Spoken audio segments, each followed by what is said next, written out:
You're listening to the Final Say Radio Show, a Rappaport Media production, with your host Brett Rappaport and co-host John Rappaport. JD Gordon is joining us again. And first of all, JD, you and your organization, Protect America Today, do wonderful work. And John and I were reading about your most recent write-up where you're discussing the Clay Hunt bill. And this is great. And what really stuck out to me on this, JD, was the fact that the Congress and the President were actually able to pass and sign something. So I know there's much more to it, but I was a little taken back that, wow, we actually got something done here. Yeah, thanks for having me on the show, guys. Always appreciate it. Well, at least they've got that going for them. So they did agree on the Clay Hunt bill, and it's positive. You know, it's going to help prevent veteran suicides because it's at an epidemic proportion. Right now we have 22 vets who commit suicide a day. So really that's a disgrace for America, and it's good that the President and Congress could at least do something to try to alleviate that. Yeah, absolutely. Now, Clay Hunt was a Marine. I believe he was a sniper, served in both Iraq and Afghanistan, and he had unfortunately committed suicide in 2011. And I'm sure that, you know, we could understand, maybe not all people, but we could understand the pressures and the things that were going on in this poor gentleman's mind that led him to that, you know, decision. But that is, of course, why we're discussing this today, because we want to ensure that we are looking after the best interest, especially the health, both physical and mental, of all of you brave people who've served us and secure our freedom. And again, JD, I thank you for what you've done because you've served us wonderfully. Thank you. So I appreciate that, guys. But I do want to mention that the bill is just a small step forward. Basically, it just helps with student loans for people who want to be psychiatrists so they can be encouraged to go in the VA. And so it also helps with awareness. Basically, the VA is going to be required to put a number of websites where vets can get health care and psychological care immediately. So it helps get the word out, and it helps with having more psychiatrists. And it also is going to do an annual report, which will help as well. But here's the real problem. If we want to solve the VA's problems, we've got to fix the culture. Because right now, the VA is 250,000 people, and there's 22 million veterans. But you can't fire anybody because it's like national health care. It's nationalized health care, big government going wild. You know, the people at the VA are so entrenched that at the Phoenix VA, we had the head administrator making several $100,000 a year. The doctors made a lot more than their civilian counterparts, yet we had 40 veterans die on a secret waiting list. Because it doesn't matter. If you're in the VA, it's imagine being treated at the DMV. That's what it's like. How is your service going in the DMV? Not very good. And that's what it's like at the VA, because it doesn't matter if they see 2 people a day or 200. They're going to get paid the same. So we've got to break the public sector unions. The public sector unions give all this money to people like Bernie Sanders from Vermont, who used to chair the Veterans Committee in the Senate. Those people are the ones blocking the health care. The Democrats who keep blocking the reforms to public sector unions, that's who the veterans ought to mobilize against, these public sector unions. You want to fix the VA? Fix the unions. I think it's a very important point, JD. You know, we've had conversations with some congressmen who you know who are both veterans and who are also medical doctors, you know, who actually practice physician-to-customer life-saving, in some cases life-delivering. And one of the things that they've brought to my attention is similar to what you're saying, is that this is a huge problem because it's really affecting us on both sides of the equation. First, as a ramification of Obamacare, the VA is a good example of why that system is broken down. But I wanted to get your opinion because I think this is a bipolar situation. On the one hand, we have the cause, which I think is equally as important. Why do we have so many people who are serving abroad and coming back and have the inability to handle, you know, I don't believe there's hardly a man or woman who enters the service with any ill intent other than to serve their country honorably. But the fact that somebody could come back and then turn a gun or turn violent on themselves or on their family or friends, or as we saw in the movie Sniper, you know, even other American heroes, and that is half the battle. The other half is when they come here, we're not giving them proper care. And I think if we don't handle that as a full system, solving only one problem is still not going to get the job done. Yeah, I agree with that. I think that most people go in the military with the best intentions in the world. I mean, nearly all that I'm aware of. But some people do get off on the wrong track. Look at Major Hassan at Fort Hood. He was a major, and he was in the medical field too. He was a psychiatrist, and he became crazy himself. He became a radical jihadist, and he killed 13 people at Fort Hood, 12 of his fellow soldiers and a civilian. So sometimes people do, get off track, like this Marine that shot Chris Kyle and his friend out in Texas, the American sniper. He was a former Marine. He was having a lot of mental problems after he got back from Iraq. It's a question that's being debated now in court whether or not he's capable of standing trial. But yeah, you're right. They come back and they don't get the level of care they need because it's harder to see a doctor. Once you see a doctor at the VA, you're going to be treated well. But it's getting in the door because these people are more focused on job security and giving themselves bonuses. I mean, job security and the fact that they can't get fired, so they don't care whatever you say to them. They're better at getting bonuses than they're getting clients into the door to see the doctor. So that's a big part of the problem. I don't know in some of the analysis that you have seen on this, because the number of people who this affects is greatly, because you talk about 22 a day. Remember, each of those 22 people has kids, parents, brothers, cousins, uncles. I mean, probably 100 or more people who are close to them who are grieving alongside of this. So it's a really huge ramification. And I wonder to myself, how many of these people who are affected are also having trouble themselves, not just finding care, but being able to openly identify it, because as we just discussed in our last section with Jim Hansen from the Center for Security Policy, we have a president who's pretty much made it clear you can't even identify the enemy by their name. And I've always had the sense that if you're suffering with such emotional weight upon your shoulders and you can't even articulate openly who the enemy is and what you're fighting and whether we're actually winning or losing, that has to add a ton of additional emotional burden. Well, yeah, it adds a lot of stress, and it also adds stress that the rules of engagement that this president has imposed on the military are so tough. In places like Afghanistan and even Iraq now, we've got 3,000 guys in Iraq. The rules of engagement are so strict. That's why we have incidents where guys are getting killed because they're afraid to get court-martialed, so they get killed because they're afraid of the rules of engagement. So President Obama's really added a lot of stress to the force. I don't know if anybody, if you guys rather watch Lone Survivor, but I'd highly recommend it, and your listeners too. I mean, what a great film, and that just shows the price Americans pay because the rules of engagement are so strict. We're more concerned with the human rights of Taliban and their sympathizers and potential sympathizers than we're their own troops. It's horrible. So yeah, that adds a lot to the stress. JD, I want to tell you a quick story to your point earlier about the unions and things of that nature. And the fact is that some of the issues in the VA are very long-term. And I say this because in a business I used to work in with my father, we had a neighbor business of two veterans who had a pet shop. And one of them had been severely injured in Vietnam, so this goes back some time. And every year he had certain types of procedures and lots of surgeries and things that were side effects of this that he had to endure almost on a yearly basis, except for he had to leave his business and go down to Florida to get the care because that was the only place that they would give him this specific care at. And you're thinking to yourself, there's nowhere, this is New Jersey, New York. I mean, this is like, think of all the medical facilities around here. There's nothing available here.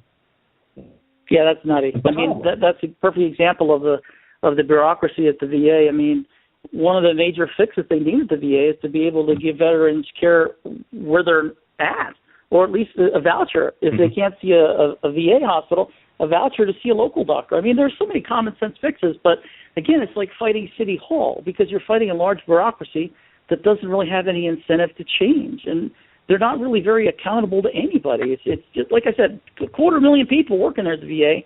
I think if you fire 20% of them, you get a better VA if they knew they were going to get fired for not performing. I think you should actually cut the VA, provided that there's incentives to fire people, because you could do more with 5 motivated people than 10 people that just want to punch a clock. I was in the Navy 20 years. I was a commander. I could do more with 5 motivated sailors than 10 guys that didn't want to be there.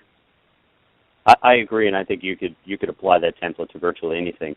JD, I wanted to switch gears here to another brief that you put out with Protect America Today regarding, well, climate change. So as I sit here chopping wood this afternoon, because we're going to hit here in central New Jersey -2 tomorrow night, enjoying more climate change. It bothers me so that we don't just have a Looney Tune in the White House who wants to pretend that climate change is the biggest threat to the planet, but there seems to be so many complicit, crazies around him. Speak to our audience, if you will, about the severity and the reality of this problem. Well, climate change is an issue, but the thing is, for the environmental movement, they place so much emphasis on it because there are 2 camps, and a lot of people don't even know there are 2 camps for the environmentalists. One's I call the green greens, and the other's a red green. And we've talked about this on your show before, and I think all of us consider ourselves green greens. We actually want to protect the environment. What a noble cause, right? I mean, imagine that. But they're the red greens that set a lot of the agenda. And by red, I mean these guys would have been communists 20 years ago. So they're trying to hurt American energy. Vladimir Putin is the number 1 red green. Vladimir Putin is funding anti-fracking groups in Europe and the U.S. Vladimir Putin is funding groups to block the Keystone XL pipeline because he knows that with a lot of pressure from the left, President Obama's a leftist. He'll cater to that base. President Obama will hurt American energy producers. Meanwhile, even though climate change is real and climate change is a problem, how's that stop China? How's that stop India? It hurts American industry. It hurts the American oil industry, natural gas industry, coal industry. What about China? India? Nothing. I mean, China signed a pledge with President Obama. Oh, yeah, we'll look at it in 2030. I mean, what good is that? So a lot of the people that are really well-intentioned and want to save the planet, good-hearted people, they're focused so much on climate change because they're getting this message driven by the red greens who really want to hurt the U.S. economy. Now, I just had this column in The Hill. People could look at it today. Climate change may be polarizing and energy efficiency shouldn't be. Because what I've advocated for years is doing better to save energy in your homes, recycling, composting, making use of solar energy, high-efficiency lighting, high-efficiency faucets, things like that. Anybody can save energy, not using plastic bags in the store, without blocking the Keystone XL pipeline or doing crazy things like that. Anybody can be conservative. I think the definition of conservative is to conserve.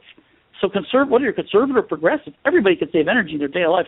And I'm so sick of these limousine liberals driving SUVs, flying in their private jets, like Al Gore, John Travolta, telling us how to live our lives. I mean, if they want to talk the talk, they should walk the walk, don't you think? Yes, J.D. Gordon, we're speaking with, who's the executive director of Protect America Today. I agree with you 100%, J.D., and I'll tell you this. John and I have been camping since I think we came out of my mom's womb, and every time we go camping, we always took black bags with us, and when we had garbage, we put it in that black bag, and we hiked it out with us, and regardless of how deep into the woods we went, how severe the weather was, we left the environment just as we found it. And we treated everything like that. We've been recycling for I don't know how long. So to your point, I think something else is really funny about the same group of people who are these environmental wackos. They're also the same people who make $10, $20 million a movie that is nothing more than just gun violence and crazy scenes that you could never reenact in real life. Yet they're the first ones to say, get rid of all the guns, get rid of this. There shouldn't be any violence. Right. Dude, right. Those are the real gun nuts. Because of violence. Right, I know. Those are the real gun nuts because they want to take away people's guns so just the criminals will have them.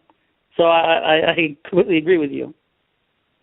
There's a very important point you made, and I want to move on to another question, but just to reiterate that, as you know, I have two different business ventures, one of which happens to be involved. It's a partnership with MIT that happens to be involved in in massive energy efficiency through coordinated intelligence for smart devices, basically the Internet of Things. They knew how to use that phrase and how to make these things work together, but in a democratic, not a government-mandated way. Let the market help pay and respond, so people who are willing to submit their inherent flexibility to the electric grid would be paid let the market forces pay them back for that.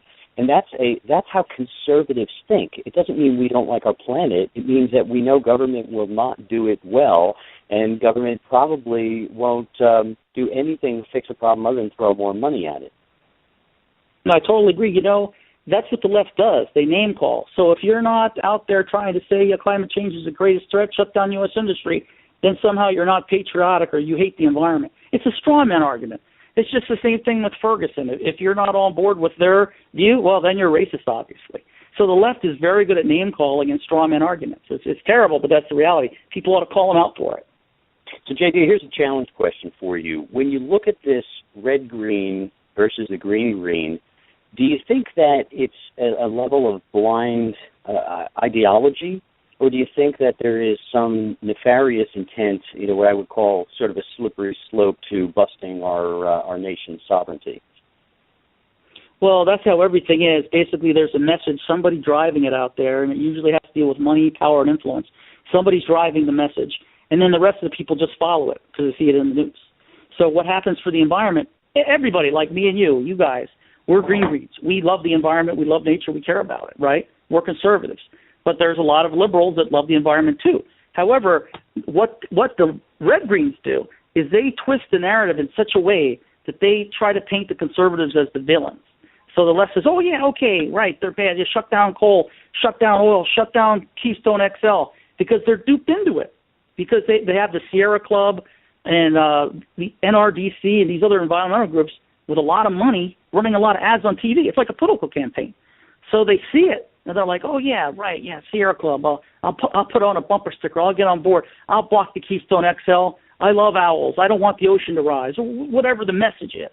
So it's like a political campaign. But, yeah, the people driving the message for environmentalism in this country mostly are the red-greens. That's why the message is so twisted.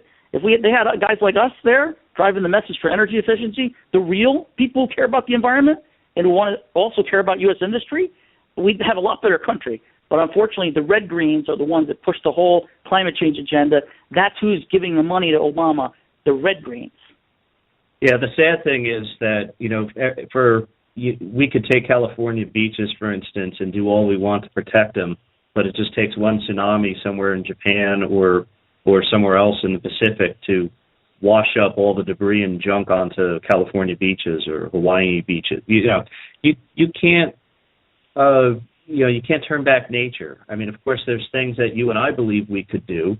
And then there's also a matter of when you look at these issues of economic sense as well. You don't want to destroy your country and take down the standard of living worldwide in the name of something, especially if you can't really prove that it exists or the science is actually real for that matter. But I want to mention something that will really tie in well with your article. And I'm sorry, then I'll let you comment. Russia has been in the Arctic region exploring for oil and gas and other things for some time now. And it's really disappointing to me, the president's recent actions trying to lock up more of Alaskan areas where people don't even live for exploration of all the above. I think it's senseless, and it gives another advantage to one of our main adversaries right now.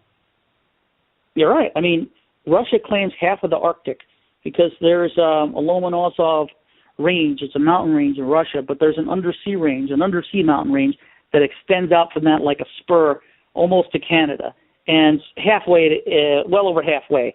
And so Russia claims 200 miles around that sea range, seabed. And so if you look at that, Russia claims half the Arctic, which is rich in oil and natural gas, has about 20% of the world's unproven energy resources, 20% in the Arctic. So Russia wants it that. But President Obama wants to block our access even in the Arctic, in the ANWR, in the wildlife refuge there. And the left shows this as like this beautiful mountainous area with all these animals in there. Forest. It's not the ANWR. It's like one big flat marsh next to the ocean. I mean, the left is even dishonest about the pictures of the place.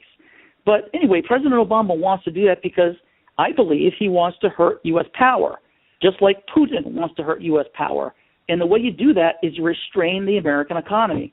One of the ways to restrain the American economy is not to drill in places like the Arctic Wildlife Reserve. And so really it's a way to hurt American power. President Obama has been trying to transform America since he took office, and a lot of that is hurting our power. Well, yes, he has been transformative, but it's a bit in the wrong direction. Well, J.D. Gordon, it's always a pleasure to have you on the program, and we thank you so much for taking the time. I just wanted to share your Twitter handle so our listeners could follow you, and that's Jeffrey_Gordon. And so please do that. And again, you're the executive director with the Today, and you can go to protectamericatoday.com. Great. It's a pleasure as always. Thank you, John. Thank you, Brett. All Always right, a pleasure to join you guys. Bye-bye. All right. Bye.